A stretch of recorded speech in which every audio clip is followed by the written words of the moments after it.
appreciate you. And also, again, just don't forget at the end, hope everyone, I don't think we're going to meet before the holidays, between now and the holidays. So hopefully everyone has a great holiday, Thanksgiving and Christmas, and be safe out there. So we definitely want to say that out. Thank you. Mr. Alexander? Here. Mr. Claxton is excused. Dr. Coker? Here. Mr. Cooley? Here. Mr. Corley? Here. Mr. DeVilliers? Here. Dr. Voorhees? Here. Dr. Gray? Here. Mr. Javia? Here. Mr. Jenkins? Here. Dr. Joffrion has a proxy, Mr. Barthélemy. Here. Mr. Jones is excused. Dr. Joseph? Here. Mr. Kennedy? Here. Mr. Martin? Here. Dr. Narcisse? Dr. Orling? Here. Mr. Powell? Present. Ms. Tanner is excused, Ms. Trosclair is excused, Dr. Williams is excused, and Mr. Williams is excused. You have a quorum. Thank you. Item number 2, approval of minutes. Do we have a motion to approve the minutes in a second? I have a motion by Mr. Javia, second by Mr. Alexander. Those in favor? Aye. Any opposed? Thank you. New business, consideration of an update regarding, update report regarding Louisiana National Assessment of Educational Progress, NAEP scores. Motion to receive. So moved. Motion and a second by Mr. Carter. Motion by Mr. Johnny. Second by Mr. Carter. Any comments from the public? Yeah. All right. Okay. Okay. Dr. Brown. What about using this time to introduce a new, more rigorous accountability system for the benefit of the children of Louisiana, our communities, the state as a whole? I've been decided against it. So let's talk about the nation's report card. So the nation's report card, NAEP was released a couple of weeks ago, and there are some things here that are worth sharing, and so I just wanted to make sure that everyone on the advisory council was well aware. So just as a reminder, oftentimes we hear Louisiana's ranked 48th, 49th, 50th, and those numbers come from different places, but sometimes those numbers come from the nation's report card, which is determined as a result of NAEP. NAEP is an assessment that is given in the 4th and 8th grade in reading and math, and it has been conducted in all states across the country since 2003. It was suspended in after 2019 due to the pandemic, and so the most recent assessments took place in schools this particular late winter and early spring. So we had those results. And so if we look at 4th grade scale scores in both reading and math, you can see on the chart the blue would be the national decline in scale scores, and the green would be the Louisiana numbers. So if we look at reading, we can see that nationally, 4th grade reading from 2019 to 2022 went down 3 scale score points. If we look at Louisiana, we went up 2 scale score points. So it essentially means that students in Louisiana are in 4th grade, our 4th graders are more proficient readers now than before the pandemic. That's, that of course is really good news. I think it's a testament to, one, we prioritize face-to-face instruction. We had some really good summer programs, implementation of a lot of tutoring efforts, and then also just calling out the literacy crisis and working together to try and overcome it. And we have a lot of energy around reading. 4th grade math, we don't have that same level of a success story. The country fell 5 scale score points, and we fell not as much as the rest of the country, but we still fell 2. When we look at 8th grade, reading, we can see the country fell 3 points in 8th grade reading, and we held constant. So we did not make a decline or an improvement in 8th grade reading. We held constant. So that is it's good news that we did not fall like the rest of the country. When we look at 8th grade math, this is really the most significant fall both across the country and in the state of Louisiana. Across the country, the country fell 8 points, and in Louisiana, we fell 6 points. We wanted to provide a historical trend of scale scores and just call out a few things. So this is Louisiana's NAEP 4th grade math scale scores, and you can see from 2003 until 2022, there was a peak there in 2015 at a 234 for a scale score for math, and then you can see in 2022 we're down at 229 in math, which is just basically 3 points above where we were nearly 2 decades ago. A little different story in reading. You can see that in 03 we were at a 205 scale score, and today we're at 212. What I would point out, though, is if you look at 2011 and then you carry that over to 2019, and this is a point I've shared a number of times, but we had the same exact scale score in 2011 as we did in 2019. So we had a decade basically where we flatlined in 4th grade reading, and so we're glad that we're we're glad that we're seeing an uptick here. But also, we just have a belief that that will continue to increase with the energy we're seeing.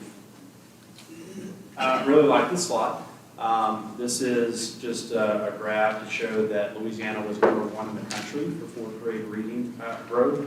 And that, of course, I think is a testament to all the things that I mentioned earlier, but also just the hard work of teachers and principals and educators working alongside parents and kids to make sure that we were doing our best to give the kids the education they needed and deserved. When we look at 8th grade, math, we see basically we are at the exact same point in 2022 that we were in 2003, which is a 266 scale score. Going to 8th grade reading, 8th grade reading, you can see that from 2017 to 2022, we've held constant. I think the most significant there is the 2019 to 2022 being able to hold constant through the pandemic and the storms. So that is good. Whenever we look at national rankings, so these are national rankings in math compared to all the states across the country. In 2019, we were 47th, and our ranking in 4th grade math today is 40th. So you can see we advanced 7 places in the country for ranking in 4th grade math. If we look at 4th grade reading, we see similarly we were at 48th in 2019, and now we're at 40th. So we advanced 8 places compared to other states in 4th grade reading. If we look at 8th grade math, you see that we were 47th, and then we have moved to 44th, which is up 3 points. And then if we look at 4th grade reading, where we did see that growth even through the pandemic, we went from 44th, this is 8th grade reading, we went from 44th to 36. So it's good to see a number in the 30s here, which is nice. I would point out that if we look at these scale scores in math, in 2017 we were ranked 50th for 8th grade math, but also 2017 we were ranked 50th in 4th grade math. So we have a long way to go when it comes to math. We'll be learning more about some of our endeavors there very soon. This page just shows the rankings all on one slide. So you can see we're, in terms of rankings of states, we're up 8 in 4th grade reading, 7 in 4th grade math, 8 in grade 8 reading, and 3 in 8th grade math. And then if we look overall among the states, you can see that in 2019 we were ranked 46th, and now we're ranked 42nd. So the ranking of 42nd is the highest overall ranking that our state has had since the beginning. Since 03 when this began, we've never had an overall ranking as high as 42. which is good. But what I want to point out is, you know, our desire can't be to improve across the country or improve our rankings because other people got worse. It has to be because our academic outcomes actually improved. And so that's what we saw in fourth grade reading.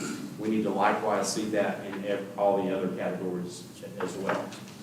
So we want to get better, but not at the expense that others got worse. We want to get better because we're truly getting better every day, and I know that that's what you all want too. So we put this slide here because I think it's important. When we started the 21-22 school year, we asked every system across the state to build a Louisiana comeback plan, showing how you would use your stimulus dollars. We put data on our LouisianaComeback.com website. We put a financial dashboard there, and then we placed your approved plans around attendance and well-being, academic recovery and acceleration, and professional learning. And so I think by all of us collectively trying to do a few things together, I think we were able to see some of the growth that we were able to see. And so that's why this year we're doing the same thing. So you have already submitted your initial 22-23 comeback plan around those same categories, hopefully influenced by the data you received this summer around mastery rates and unsat rates and how you want to redirect any particular resources that you have available as a result of those data points. I have a graph on there for the reading revival. That just speaks to everything that we're trying to do around reading, the legislative package that we were able to pass, the board policy work that's happened, but most importantly, the work that is happening in your schools. It's hard for me to go into a school, particularly elementary and some middle, and just not feel more of a sense of urgency and energy around reading than probably I've ever felt. And so we are creating that together, and so I thank you for that. We have to stay the course on our desire to improve these reading rates because they are nowhere near they need to be. And if we look at other states, particularly Mississippi, Florida, and then others, it is a proof point that this can be done. And we need to do this for our kids too. We also put a new graph that you haven't seen much so far, but it's just a math refresh graph. We'll see more of that. We are beginning to think more about math strategy and what we should be doing in terms of math to refresh both the resources and the delivery of services, instruction that we're providing to students in math. I have some thoughts around why I think that we haven't seen the success that we need to see, and we'll talk more about that later, but just wanted to call that out that you will be hearing more from us in the near future around math. I know that you've probably felt our work and our presence in literacy, and that's good, and we have to stay the course there. We also have to create that same level of energy around math, and so that will likewise be coming, and that's exciting work. So just want to call it out. So the next slide is around the Steve Carter literacy program that Shannon would probably want to close out that NAEP report. Okay, we'll keep going. Okay, that's fine. So we just released information on the Steve Carter literacy tutoring program. So it's $40 million of our SEA set aside of the stimulus money that we're using to provide families with $1,000 vouchers for tutoring services. It's to support literacy for Louisiana's kindergarten through 5th grade learners who are below grade level in reading, develop strong relationships with families to support learning, align to and complement school systems' existing work with high quality curricula, and implement tutoring best practices. Now, to ensure that families are taking advantage of the vouchers, the department will ensure that school systems understand how to incorporate tutoring opportunities into the individual student literacy plans, that families are engaged through a clear, targeted, and multifaceted communication campaign, and that tutoring enrollment is maximized by identifying key audiences and understanding how each best consumes and responds to the messages. So we have partnered to begin doing some advertising work around this particular program, so you may hear about it even in your own communities. There is a website available where families can go in right now, even type in their email address to learn more about the program, learn how they can access a voucher, and those vouchers can then be used at tutoring vendors that are approved by our agency. And so we have a tutoring guide, and families can participate in the program by applying that voucher to one of those tutoring vendors. And so we set price points of what can be charged. And so I believe that the price point, if a child wants to just receive one-on-one tutoring, whether it's in person or online, that will allow about 25 sessions. And then we have a group option that's up to 3 students, where the family can agree to participate with a couple of other students. And so if they select that option, it's a little cheaper, and so that would allow something like 35 sessions over the course of the year. So we're excited about that. That will continue to roll out. I know that we're going to be providing additional guidance to systems on how this can be supported. But what I would say, this is just an additional support. Like, we are hoping that you have built in opportunities such as this into your school day. You know, I've said many times already that if your school day looks the same now than it did 5 years ago, I would challenge if you're being responsive to the needs of the kids. Like, you need time for intervention and extension during the day built out. You need time for teacher collaboration with teacher leaders, looking at student data, making inferences. Had teacher advisory council in this morning, and I asked, how many of you elementary have already started or finished your science of reading training? And they all raised their hand, so that was really good. I then asked how many of you are engaged in like weekly professional development, whether you call it PLC or cluster, led by a teacher leader, and only got half of the hands. So I think that's a place where we can continue to do better. So just want to introduce this. If you have more questions about this offline, just let us know. Talk to Dr. Chasson, and we'll be as helpful as we can be. So, Mr. Jenkins, I think that concludes that report. Do you have any comments? Do you have any comments? Hearing none. Do you have a motion to receive the report? We already had that. Oh, yeah, yes, we did. Yeah. Okay. Still on Veterans Day. Those in favor? Anyone opposed? Anyone opposed? Those in favor? Oh, you have a question? Yeah, the targeted tutoring program that you have, that's a free program, right, for pre-K through 3rd grade, right?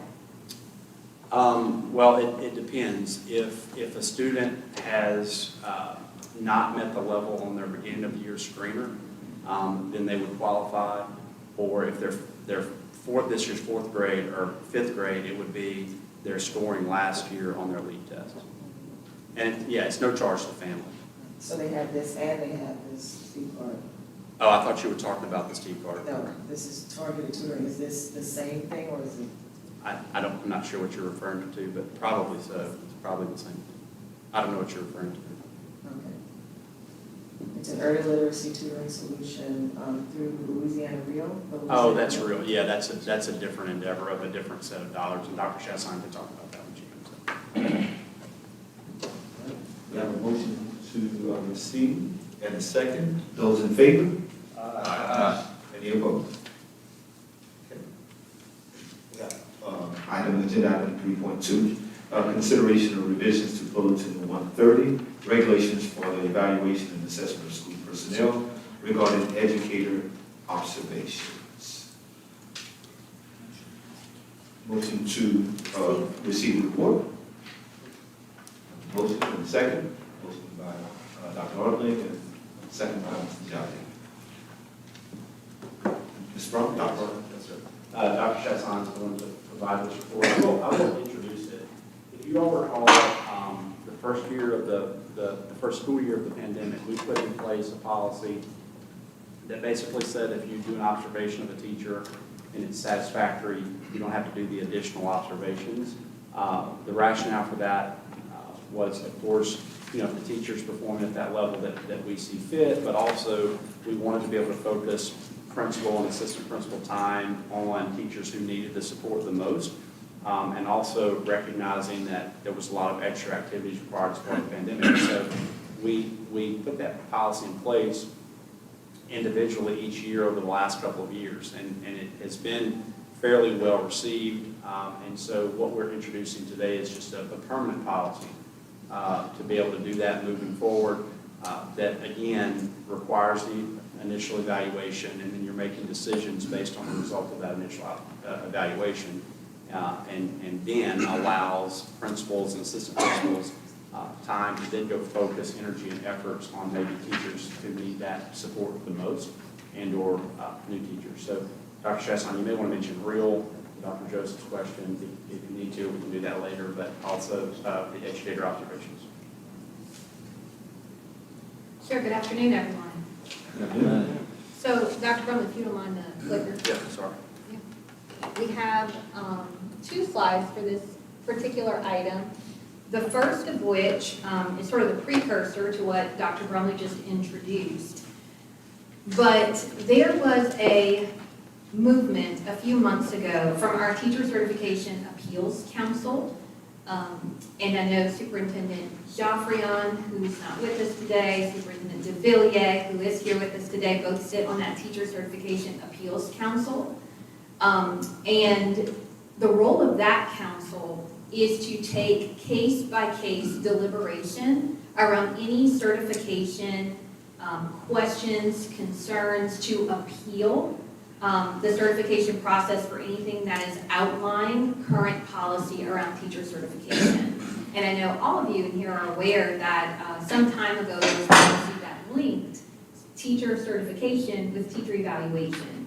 And so the Teacher Certification Appeals Council has seen, according to this chart, really a large amount of individuals who are falling outside of policy, particularly because they are not receiving the required amount of observations to complete their evaluation. And so they are unable to progress in their certification journey. And so they end up being seen in front of the Teacher Certification Appeals Council.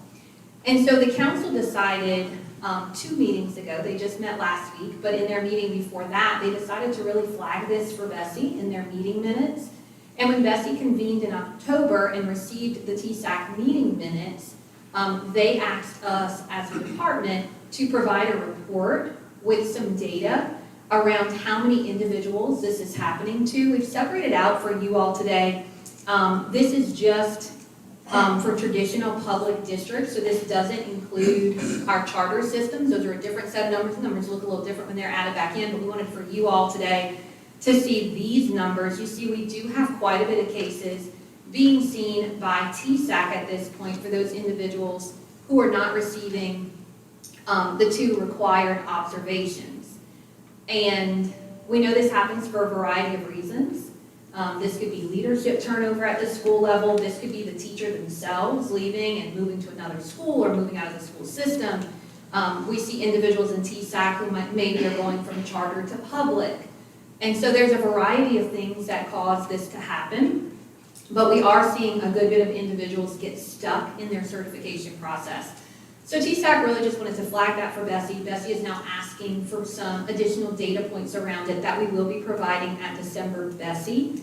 And so we really just wanted to provide this as an update for you all today, really wrapped into this Bulletin 130 revision, which is the next slide that Dr. Brumley precursed a few minutes ago.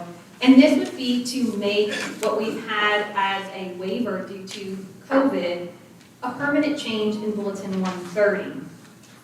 Whereas the second observation was waived for those who earned a rating of highly effective or effective proficient, this would now be in effect in policy.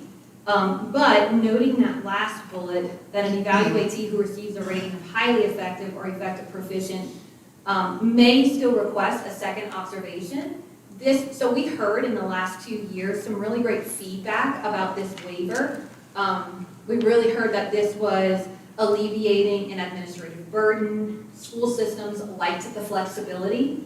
They said, well, if our principals and our assistant principals don't have the burden of a second observation of a highly effective teacher, they can now be in the classrooms of our teachers who need more support and attention.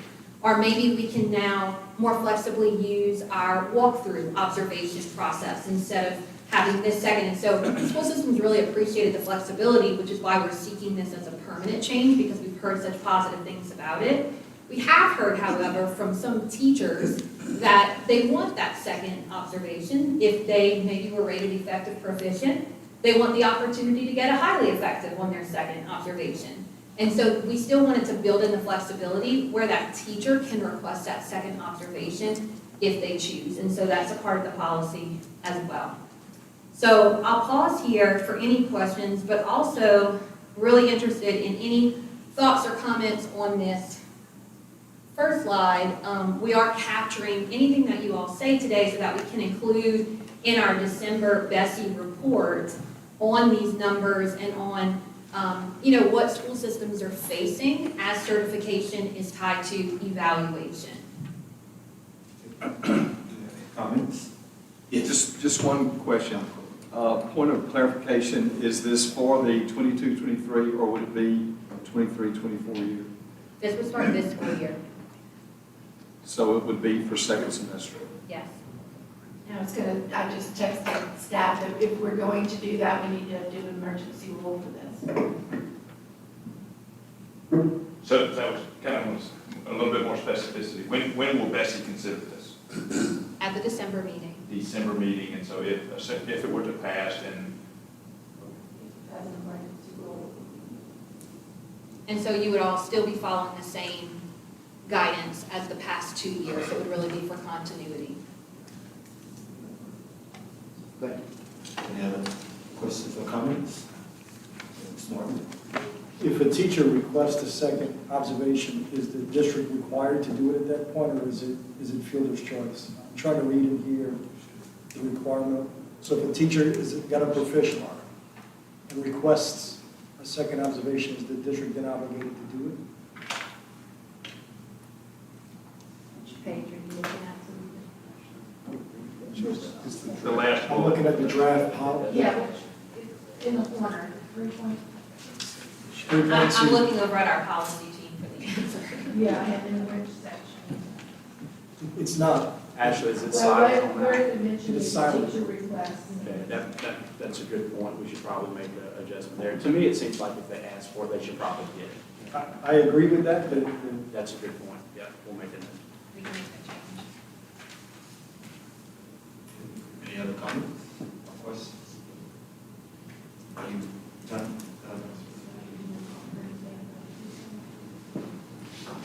Well, I was just saying that, as you said, Jim, I'm sorry. As Jenna said earlier, our numbers at TSAC continue to go up because we find that a lot of teachers, they have a certain number of years to get 3 observations, right, 5, and they're not getting them, and so we have to give them extensions. And it's because they're not getting evaluated at the school level. And so, I think the biggest thing as superintendents, and we'll go back, is, whoever's in charge of verifying that needs to make sure they are. Because, it's happening at the charter schools, it's happening in traditional public schools. So, that's the biggest thing, and you don't want a teacher to get all that, they put in a lot of hours, a lot of time, and then they come to us and we're like, okay, it's not your fault, but you're gonna have to make sure that when you go back to your school, you go straight to your principal and says, I need to be evaluated. So they have to take it upon themselves, but they shouldn't have to. So that's the main thing. And I'm sure no one in here, it's not in your district, right?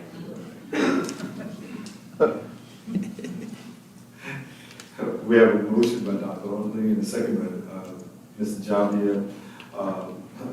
Those in favor? Aye. Any opposed? Thank you. Agenda item 3.3, consideration of revisions to bulletin 741, Louisiana Handbook for School Administrators. regarding the addition of computer science and tribal languages as eligible courses fulfilling the foreign language requirement for the Taylor Opportunity Program for students enrolled. Excuse me just 1 minute, Patrick. Could we go, I know we've already voted. This is something I think superintendents, and I certainly would make a motion to endorse what we just got through going through. I think this is something that our teachers will certainly appreciate, and I know our administrators will appreciate. So could we go back and me make a motion to endorse and see if we get a second to that? Yeah, we just add another motion, so we received it, and then now you can. Right. Okay. So we have a motion by Dr. Coker to endorse. I'll second. We have a second by Mr. Bob. Those in favor? Aye. We have a question? Yeah. This is a Discussion. question. So this does not include the teachers who have issues getting that, No, you know what I'm saying, because of other issues? this is just for the observation requirements. Okay. I'd like to just make a comment. I want to commend the department for taking the opportunity to do that, because so often we talk about what can we take off of the teacher's plate, and it certainly is, a good teacher should be a good teacher regardless of you doing the observation, but certainly, I think that will be well received if it doesn't happen. And to Dr. Brumley's point, in our teacher advisory panel just last week in Rapides Parish, they requested the exact same thing, so we're definitely appreciative. Happy to go back and report that we're moving in that direction. All right. Any other comments? We have a motion and a second. Those in favor? Aye. Those opposed? Yes, thank you. 3.3. Yes. Dr. Brown? Do you get a motion? We have a motion. No? Receive. All right, we have a motion, do we have a motion to receive? Second. A motion by Mr. Villiers and a second by Dr. Gore, excuse me. Right, so Dr. Brown. We're joined by Dr. Singleton from our career and college ratings team, and I think with Dr. Chasson, they'll make this presentation together. So the following update comes from legislation that was passed during the spring session of 2022, and it promotes computer science education. And so you'll see this as a policy impact of that legislation, and it's really to classify AP Computer Science A, Computer Science, and Computer Coding as a foreign language. And it expressly states AP Computer Science A shall be used as a MAC or foreign language credit. And it also classifies indigenous languages as foreign languages to align the TOPS university diploma requirements with the TOPS program core curriculum.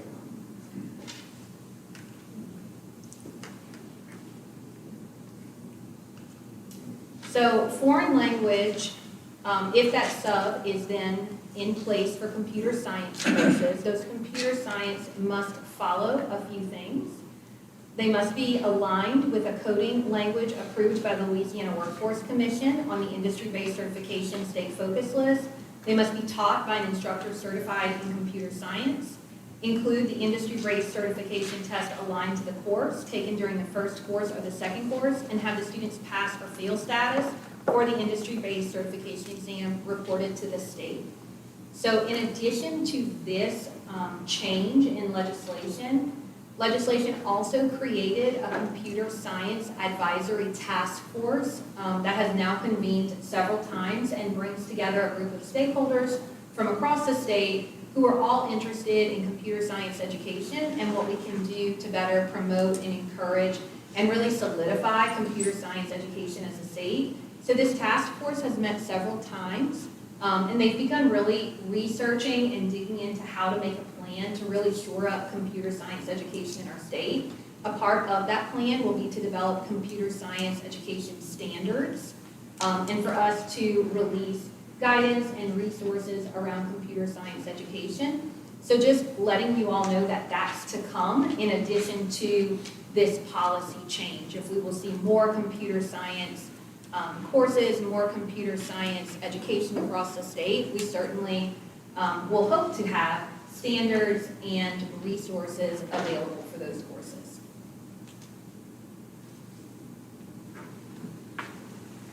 Right, we have comments? Just a couple questions. So in the second slide where it mentions the requirement updates here, so it indicates it must be taught by an instructor certified in computer science. So in situations where we don't have a certified instructor, or maybe you start the year with a certified instructor and stuff happens and they leave, typically in any other case, a kid would get the Carnegie credit regardless of who's teaching the course. Would that be the case in this situation or not?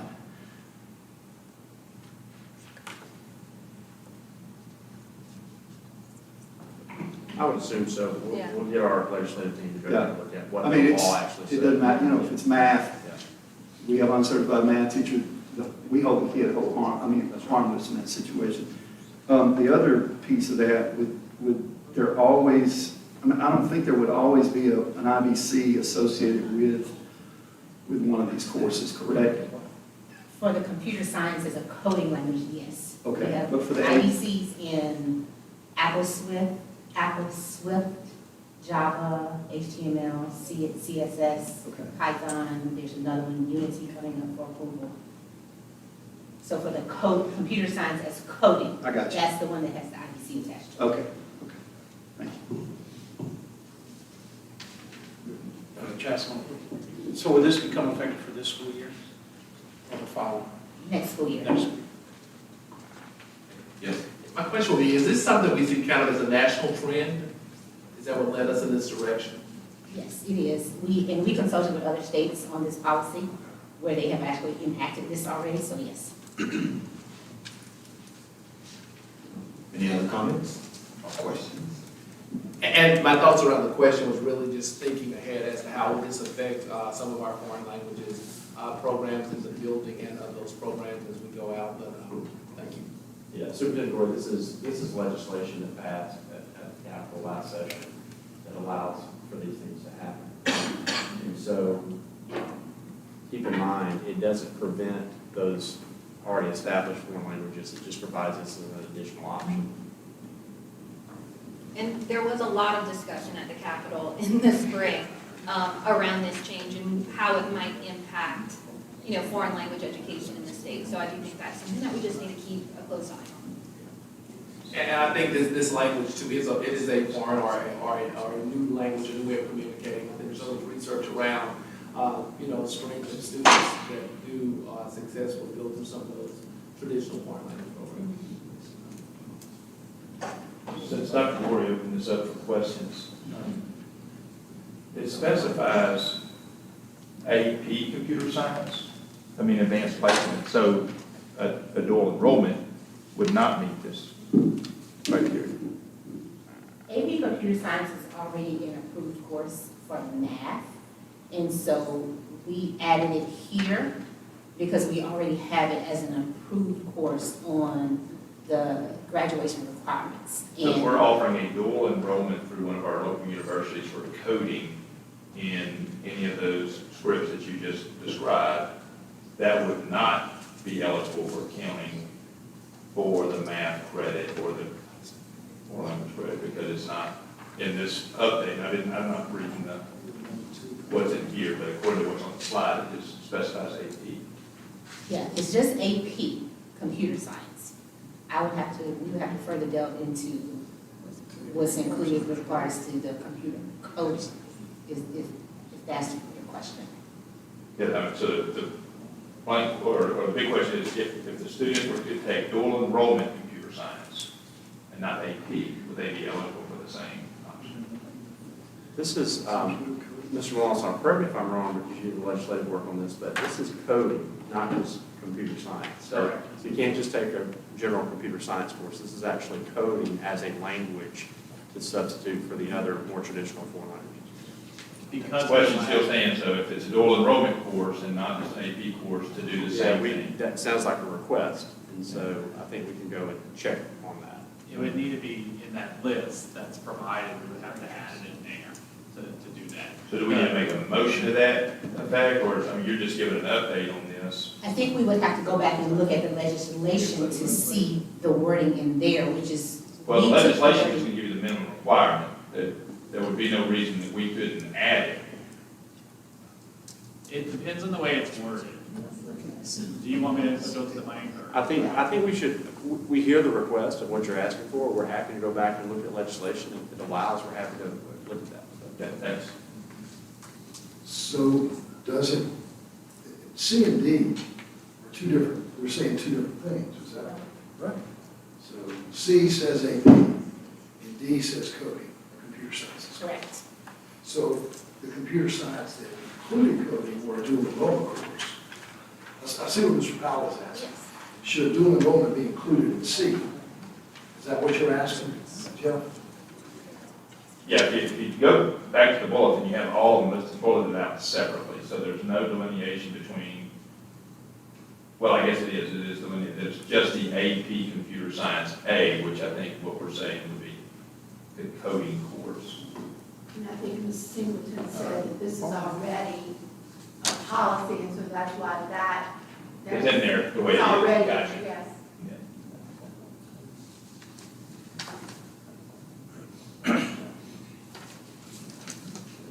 Any other comments or questions?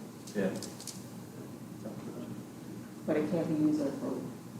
No, it cannot be used as both. Let me ask, in the chart, the third one down on the chart, it does just say computer science. It reads up there on A, a foreign language course offering shall be as follows.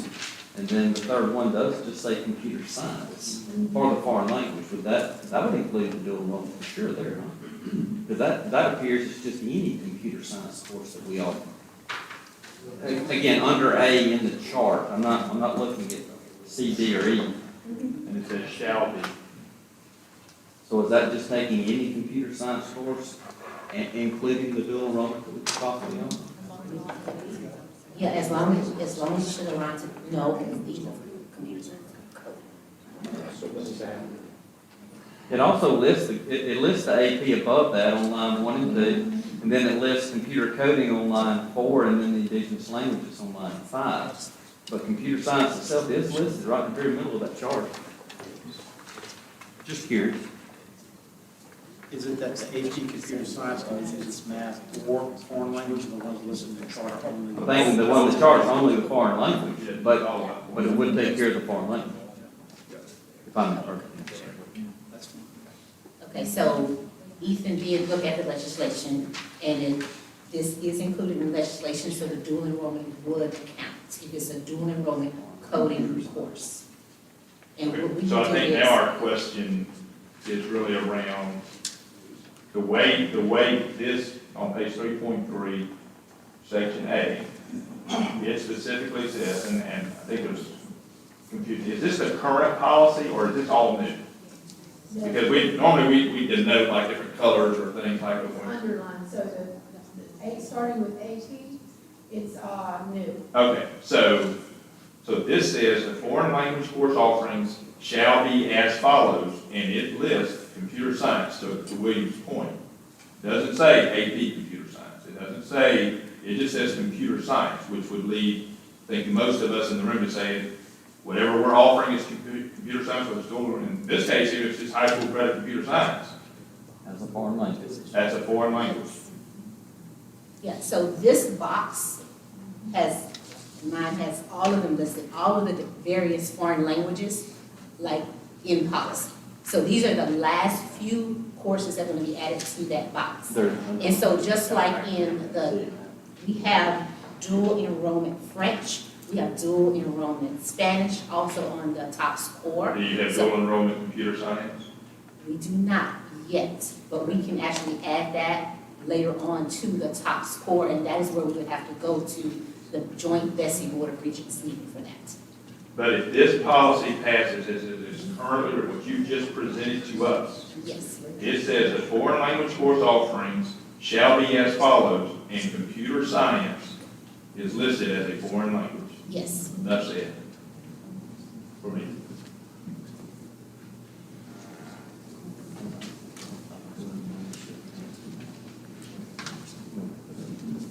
First thing. That's the other part. All right, so I'm sorry, that's one enough said. Because Williams pointed out, he doesn't speak the microphone, but C still just says AP, so And that is for math. Math or, that's because he's not. AP Computer Science A Okay, is so in then the policy. original question does come back in, like, does dual enrollment computer science double, could it double as Computer math science. or? No. No. Only AP Computer Science would count as either math or foreign language, because AP Computer Science is currently in policy, if we go to the math section, as a mathematics course. Computer science is not listed as a mathematics course. So now I'll go back to a request. Can we consider dual enrollment computer science then, if we're going to include AP, can we include dual enrollment computer science? Dual enrollment computer science as. Math. She said there's not a dual enrollment computer science course. No, there's not a dual enrollment computer science course as math. That is something we would have to go back and research to see if we can add that to that under there. And because we do not have standards yet, we don't have it there. And that is something that could possibly come once we have standards for computer science based on the Computer Science and Education Commission as a math class. It is a possibility in the future. I'm still confused with D and the chart. If I ask any more questions, my ignorance is just going to keep shining through. I'm done. So I'm gonna take Mr. Powell's place and do this. So, it seems like, so A says foreign language course offered shall be as follows, and computer science is listed. D says computer coding as a foreign language should be aligned, and the instructor, everything that D says there, I won't read it all to you, right? Why does D even exist if it seems like all of D is somewhere included in the chart there? Am I reading that wrong? D only applies to the course Computer Science as a foreign language. So computer coding as a foreign language, that is what D applies to. And so the computer coding as a foreign language means the student is taking a computer coding course such as Apple Swift, Java, Python. So if they are taking a course in that specific language, then the student needs to take the IBC affiliated with that particular course. So that answers and clarifies the question I had from the beginning, because that really doesn't apply to computer science, or AP computer science, or computer science as a course. It applies to computer coding as a foreign Yeah, I language. got you. So Yes. which that does include an IBC and all that. Yes. I got you, okay. So, yeah, so D is just the fourth line up there in the chart. I'm sorry, say it one more time. The fourth line in the chart says computer coding as a foreign language. Yes, And D just sort of details that out. yes. And I'll see where, Mr. Representative, I got confused. Is there a way maybe you could italicize it, or does it meet the standard of being capitalized when you reference it? Is that- It seems redundant. Right. It seems like, yeah, it just seems redundant. Seems like the actual title, perhaps, maybe that would take it You mean the title in section D? out. Correct. See how it's capitalized in the chart, but it's not Yeah. capitalized per se in And I think what was trying to be done in D is that this is what the statute says as when it can count, so we needed to capture that. I mean, I didn't write this, I'm just saying. We do need to, I'm not captured the specifics of when it would count because of what the statute delineated. Yes. Reading it on paper, I didn't understand why it was. No, this is wrong, I wasn't saying, I'm just telling you that that's why we would need to do that. Yeah. We're simply trying to transfer legislation from the summer into policy, and so what we'll do is we'll look at the comments made here, and Dr. Sandra maybe pass it back around to a few individuals on the side before we move it forward to that. Ernie, does this still need to go to Board of Regents, even though it's in statute? Is there anything for the top piece? Yes, we are adding it to the Joint Investment Board of Regents. And I would agree with Mr. Powell that if we could consider dual enrollment in there for math, if it can be considered, then we understand it can't, but if there's room for that, if it's appropriate to consider, we'd love for that question to be answered. Any other comments or questions? Hearing none, we have a motion to receive the report in a second. Those in favor? Aye. Those opposed? I'm sorry. Agenda item 3.4, consideration of an update report regarding proposed revisions to Bulletin 1508, Pupil Appraisal Handbook regarding the blind and visually impaired in response to Act 302, RS 17-1982 and 17-1983, and Act 617, RS 17-1960.1, and the 2022 regular legislative session. Motion to receive the report. Motion by Mr. Corley. Second by Mr. Delia. Dr. Brown. Sir, so since Mayor Jordan, who does our diverse learners work, will make this presentation.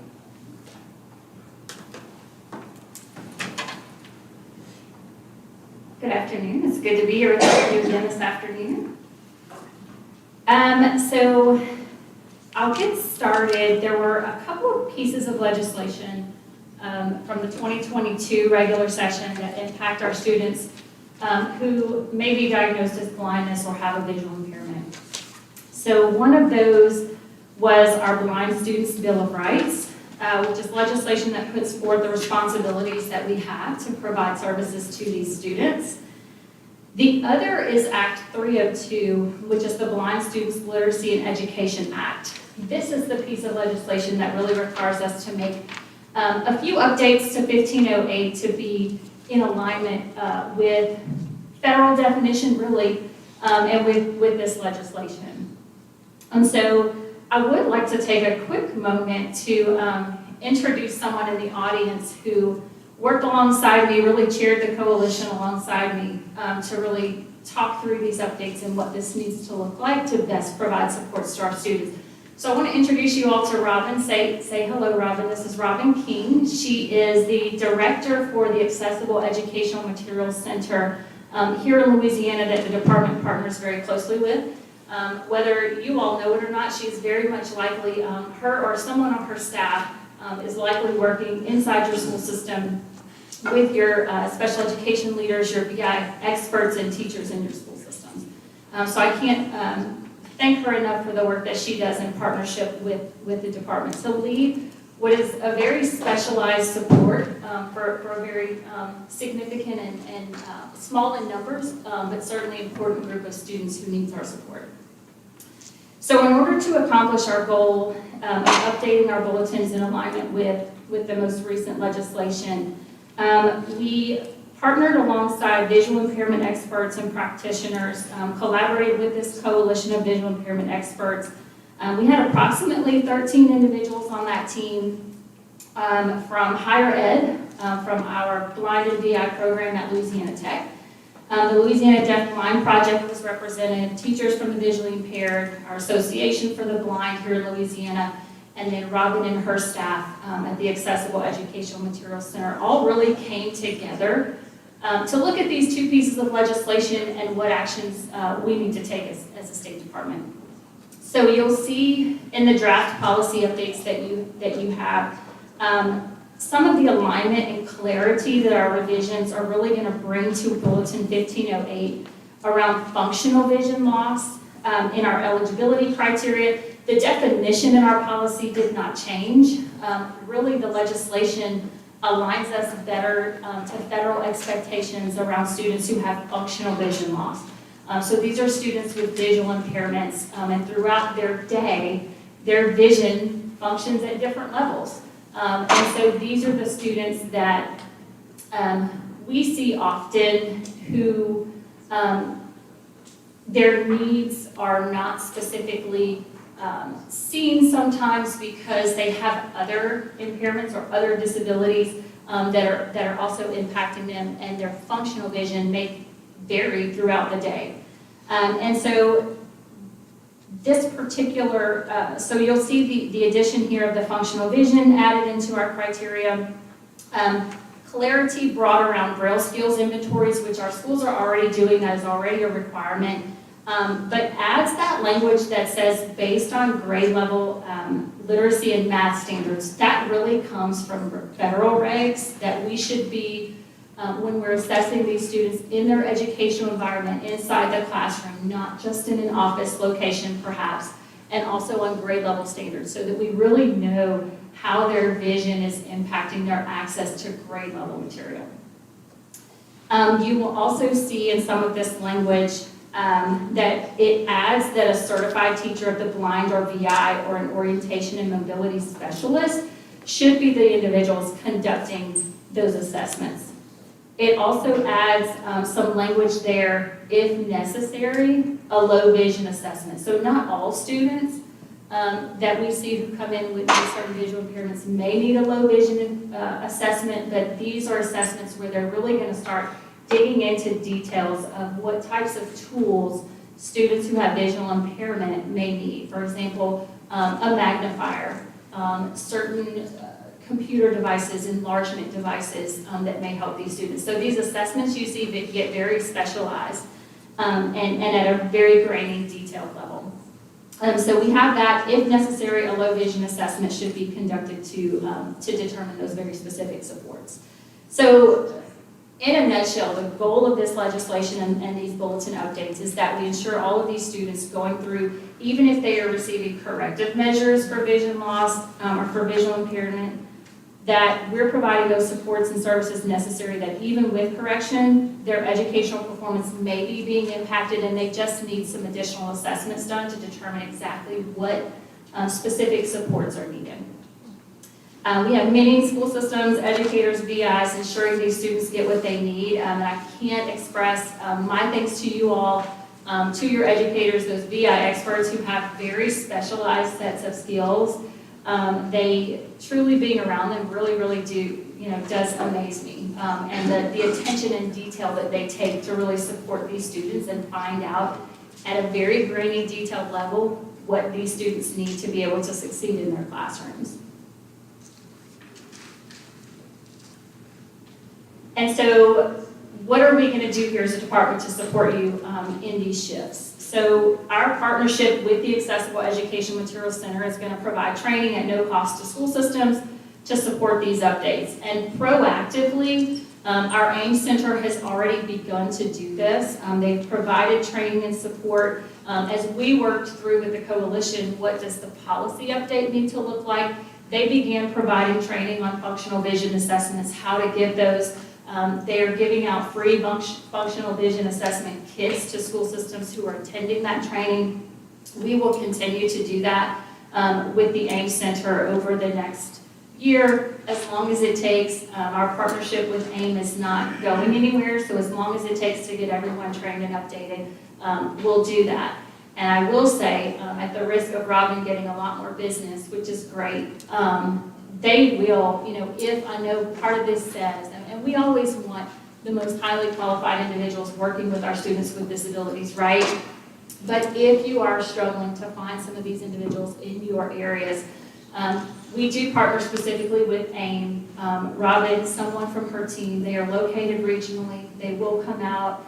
They're amazing professionals, and they will come out and help you perform, or help your teams, your pupil appraisal staff perform these functional vision assessments for students, provide you those free kits, tools, screeners, assessments, whatever you may need, and that's at no cost as well. And that concludes my piece. Okay. Comments or questions?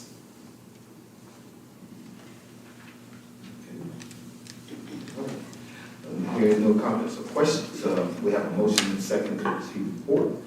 Those in favor? Aye. Any opposed? Thank you. Item 3.5, consideration of a discussion regarding development of a digital device guidelines, in response to Act 222, RS 173921.4, and of the 2022 regular legislative session. Dr. Brown? Motion to receive the report. Motion to receive. All right, Dr. Coker, do I have a second? Mr. Alexander? Alexander? All right, Dr. Brown? Thank you. This too is in response to legislation from the last session. I wanted Ethan Lawson to just give a little bit of background here on this particular piece of legislation, and then Ms. Ashley Townsend is going to present potential policy to you. Hello, everyone. Ethan Malonsaw, Executive Director of Government Affairs. So this guideline request actually started in the 2021 legislative session where there was a study that was charged to us to do working with the Department of Health and also a group of doctors around digital devices and best practices for them. So we executed that study where we worked with the American Association of Pediatrics, our pediatricians, to be able to figure out the best practice for that. We created that guidelines, or that study of best practices, and then the legislature decided to create a bill that would require us to create guidelines and guidance to be issued out to the systems by January 1st.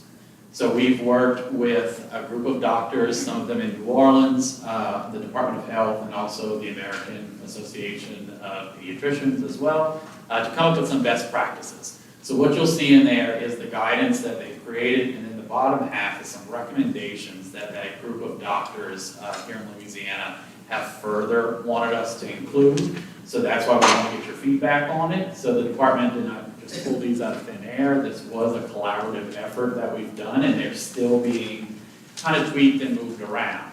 So we do have a deadline to have it out by all systems by January 1st. That's carved into law, so we're going to have to do that. So Ms. Townsend's going to go through some of those changes and what's on there. I know there's probably going to be some things in there that you're going to be like, what? This is fine. So I want to make sure that you know that this has been a collaborative effort. We are still playing that game of, well, what about this? Well, here's some pushback to that. So I just wanted to make sure that we shared that before we dug into this guidance, our draft of guidance. And remind the group that this was not initiated with the department, this was legislation.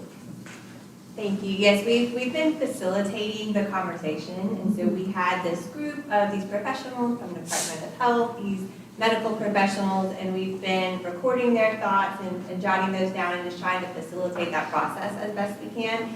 And we came up with, or the consensus from the first meeting of that group was what you see on those first 2 pages. The group of physicians responded back with where you see on their stakeholder recommendations. That was their response to some things that they wanted to add or change to that initial list that the work group developed.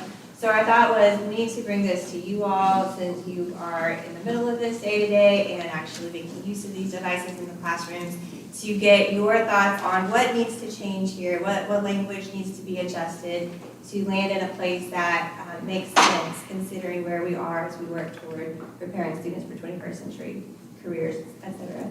So happy to take down your notes. We have another meeting of this work group on Thursday, and I'm planning to take back your thoughts and any suggestions to them at that time.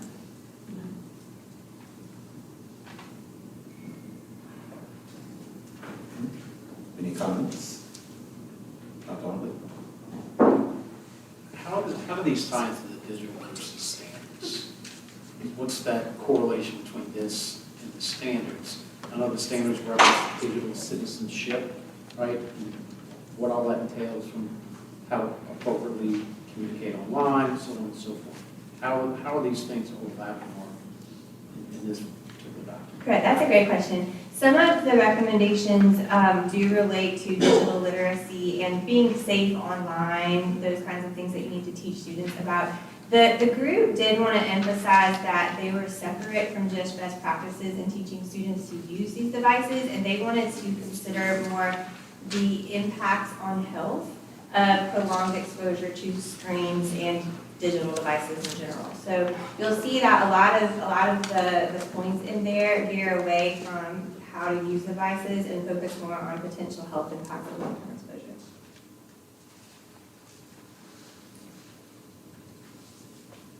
Real quick, what you anticipate, kind of going through piece by piece, and it has some like general guidelines, but then there's some that seems to be the general guidelines related to digital device usage, but then there's some that's specific to if a child is engaged in virtual learning.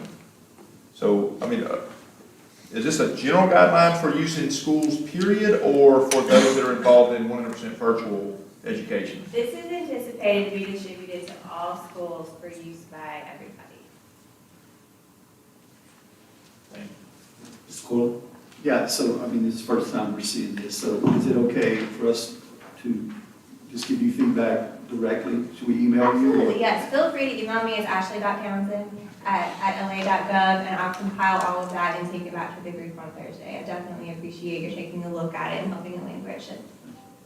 So there were several, Ethan, correct me if I'm wrong, but there were several ophthalmologists, optometrists who, during the pandemic, were very alarmed about children and their screen time, and came to Bessie as well as the legislature a number of times, and then ended up passing this particular bit of legislation, which forced a group, which we are a part, to begin looking at this. So if you have specific feedback beyond today, absolutely take this with you.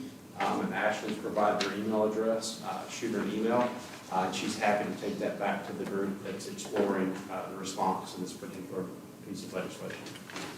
So, Ms. Thompson, I do have one comment. Definitely, I get it. I can't see as it is. Too much screen time.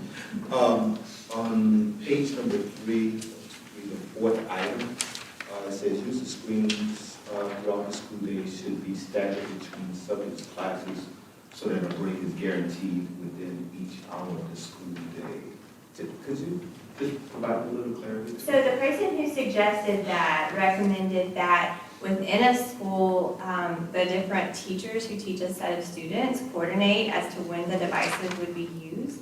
So the example that this person gave was maybe in their math class, they decide that they're going to use devices for the first 15 minutes, and then in ELA, they'll use them for the last 15 minutes, so that way they're not, but they gave an example like that. They would take some school coordination, or maybe just team collaboration among the group of teachers who teaches a set of students. But that was this person's thought behind that recommendation. Thank you. Any other comments or questions?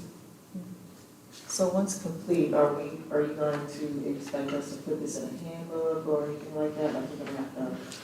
The legislation didn't require you all to do anything as a result of it. It just required us to disseminate it to you guys by January 1st. So we will send that out for you to use as guidelines. Most of this will be guidelines or? It's guidelines, yes, sir. The bill didn't require official policy revisions. So it'll be guidelines for you all to use. We do want to make sure that. I'm having COVID flashbacks. Guidelines, recommendations. Best practice. No, I truly, I get the intent of this, just your comment or the recommendation here. I think it's a great idea. It's just that in a high school setting, you don't know what class the kid's not going. All of these children aren't going to the next class. They're going in 7 different places. So coordinating those kind of efforts would be, but it does bring to our attention some of the needs that we need to do, and I appreciate that. And the teacher advisory council gave us some really great feedback this morning as well. And they even brought up the issue of interpretation. If you have a school leader who is trying to follow all of the guidelines just as they say, to them, they may think that they need to mandate this is how this is because it's in this guidance, when maybe it is an as you see fit situation where some professional discretion would be appropriate as well. And they recommended that that's one thing that we adjust, is just to make sure that we do allow for that professional discretion. So. Okay, any additional comments or questions? It says to take breaks from the screen every 20 to 30 minutes. How would that go with how we do online testing? Great question.